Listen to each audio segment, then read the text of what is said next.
राजा आदित्य सेन की कहानी आज भी उदयगिरि राज्य की हवाओं में फुसफुसाई जाती है।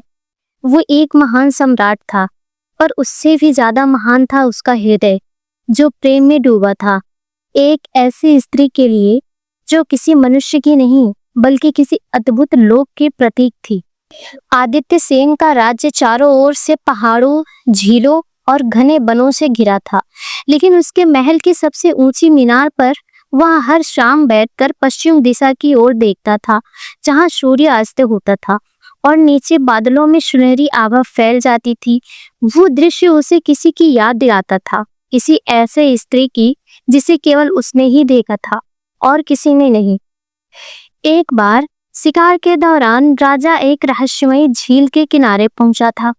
वहां नीले कमलों की एक अनुपम घाटी थी और उन कमलों के बीच एक युवती खड़ी थी, गहरे नीले वस्त्रों में, सिर पर चांदी सी चमकती जटाएं, आंखों में एक अद्भुत सम्मोहन और ओठों पर हल्की सी मुस्कान।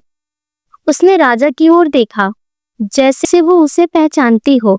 राजा मंत्रमुग्ध होकर कुछ कहने ही वाला था कि वह धीरे धीरे जल में विलीन हो गई, जैसे कभी थी ही नहीं। राजा आदित्य सेन उस दिन से बदल गया।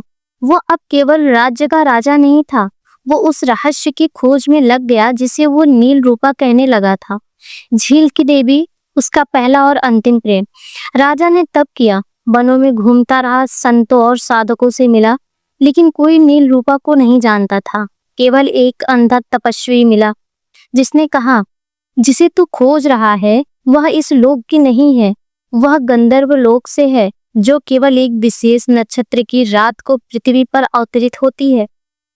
और जिस दिन वो आएगी, तुझे अपना राज्य, अपनी पहचान, अपना जीवन, सब कुछ त्यागना होगा, तभी उसे उसका प्रेम मिलेगा।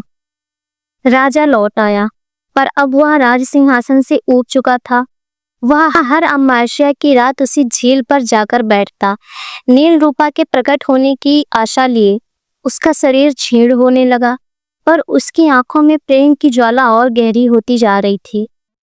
एक रात वर्षों बाद, जब राजा की दाढ़ी सफेद हो चली थी, जब उसका सिंहासन उसके भाई को सौंपा जा चुका था और तब उसे हर कोई पागल मान चुका था, वह झील के किनारे बैठा था। अचानक जल में हलचल हुई, वही नीले कमल खिले और उसी के बीच वो फिर प्रकट हुई, नील रूपा।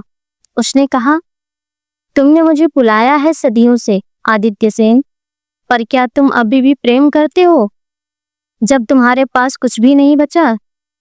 राजा ने कांपते स्वर में कहा, अब मेरे पास केवल तुम हो और यही सब कुछ है।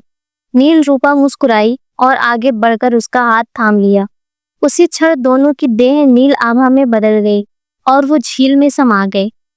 अगले दिन गांव वालों ने देखा, झील के कमल फिर से खिले थे, लेकिन उसके बीच एक नया फूल खिला था, बिल्कुल अलग, नीले और सुनहरे रंग का।